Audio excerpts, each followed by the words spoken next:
The legendary Jack Buck. I don't believe what I just saw. An incredible night. You know who we are. You know where we're starting. Roll the highlight. Here we go. Comeback of the century. Pacers, Knicks. Game 1 at the Garden. Knicks 17. Indiana creeping back. It's a 7-point game. But when Jalen catch the ball, maintaining his challenge, he challenges and wins there on a foul on Siakam. It's overturned, so the Pacers get it back. Before, and I don't like this move. You see the toe is on the line, so it is a 2, and instead of a Pacers win, that's how it ends. The Pacers win a miracle. Haliburton after. I'm like, it's going in. You know, it just felt like it got stuck up there, though, you know. And honestly, when it, like, went in, I thought my eyes might have been deceiving me in the moment. But it felt good when it left my hand. If I would have known it was a 2, I would not have done it. So I think I might have wasted it. If I do it again, then people might say I'm like aura farming. So I'm not, I don't plan on using it again. Okay, so the word is unprecedented. We have been keeping track of this since 1998. Teams that trailed by 9 or more points in the final minute or fourth quarter of overtime in a playoff game were 1,414 going into last night. That's a typo. That's got to be a typo. It is quite literally something that had not been done at minimum in this century and quite possibly never before. We just don't have statistics that go that far back, Jay. So statistically, that's the worst home loss in New York Knicks history, and it's the biggest choke job in NBA playoff history. Just based off the statistics, right? It's like, that is one way to look at it, yes. New York had it, MSG had it, and then they fumbled it.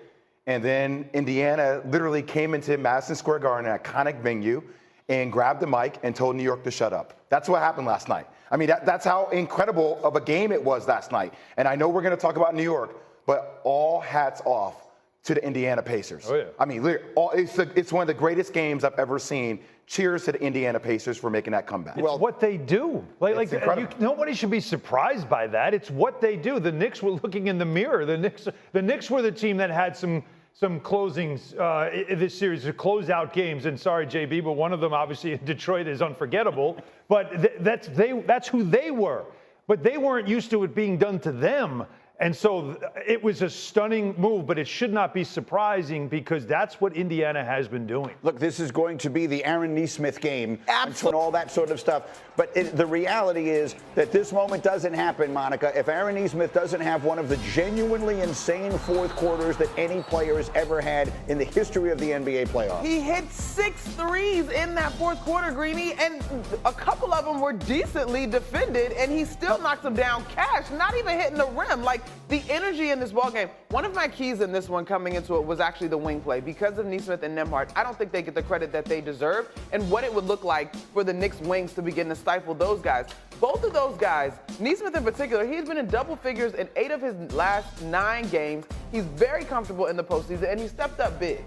Yeah, when you study the Pacers team, you understand that those 2 role players, they're a big part of what they do and what make them successful. Everybody wants to talk about Turner, Siakam, and obviously what Haliburton has done. But what separates this group from the rest of the league is they have 2 stars in their role that are two-way players. They defend and they make shots. I was a part of the Pacers-Bucks series, and Rick Carlisle said straight up, the reason that Indiana got out to the slow start they did on the season at large was because Andrew Nembhard was not healthy. And once he got healthy, look at the calendar, January, the defense fell into place, the offense fell into place, and this is what you get. Nesmith went Klay Thompson. Like, he just had one of these moments where, and I'm situated where I am at the Garden, right by the visitors' bench, and the perspective that I had was being able to see him constantly turning to his bench. And as the players got up to celebrate, each made 3, his eyes were so wide, as if like, I'm on one. Like, he knew he was on one. And they were smart.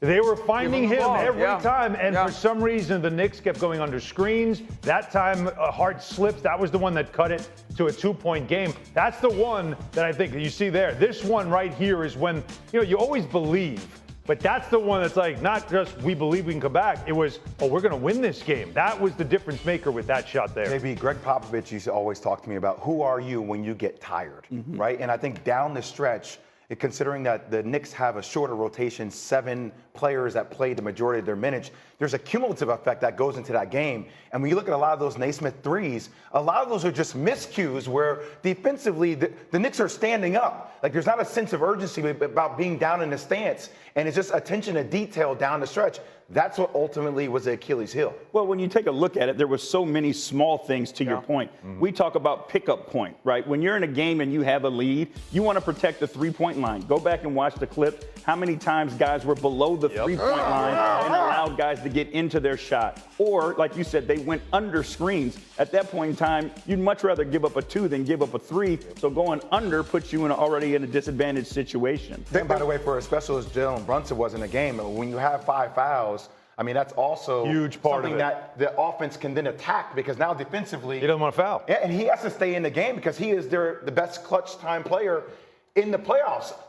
Or maybe not. I don't know. Maybe that's Tyrese Haliburton. Here you go. I don't know, but they're right there. They're right there. That's why this matchup is so great. We have sat here on a couple of different mornings during this postseason talking about the Knicks doing this exactly to the Celtics, or almost this, because again, this was a comeback quite literally the likes of which we'd never seen before. And in all of those mornings, I remember saying, for the Knicks to come back in this game, they couldn't do that without help. You can't come back from this deficit without the team that is in front making the mistakes that are required, the door coming open, and that's clearly what happened. We kind of have seen a comeback like this before. It was just Reggie Miller in 1995. Well, yes. I mean, in the history of this, To Greeny's point, the 2 things to me that stand out in the midst of this comeback, free throws. You got to have free throws. Game 1 at home, trying to protect the lead. You have an opportunity to keep the basketball game at a 2-possession game twice in the last minute. Karl-Anthony Towns makes this one. Good free throw shooters missing free throws. 80 plus. One of them is shooting 92 and one of them is shooting like 88. You got to have free throws. Not to mention, though, too, I think Jalen Brunson was out. He comes back in the game at the 5-minute mark. There's like a stretch in there between like 6 and 4 where the shot selection to me I thought was too quick. You play right into the hands of the Pacers because even though you got a shot on goal, a long shot, a quick shot, a missed shot, run out. That's basically a turnover so they can go down the other floor and score quickly, which they did. By the way, in 1995, John Starks missed 2 free throws as well. I mean, it's just there's a lot of similarities. You know what you had last night? Game 1, same thing. This is what I had last night walking out. I refuse to be bullied by Jay. I'm not bullying you. These are factual things that occurred. And JB's loving every minute of this too after what he went through. But I'll tell you this. I'm not mad. Walking out of the building, though, one of the things you see is a lot of fathers and sons, right? And there's always been this thing with this current generation of Knicks fans is that all they hear about is how great the 90s were, how great they were. And then the dad just kind of says like, well, it was like that too.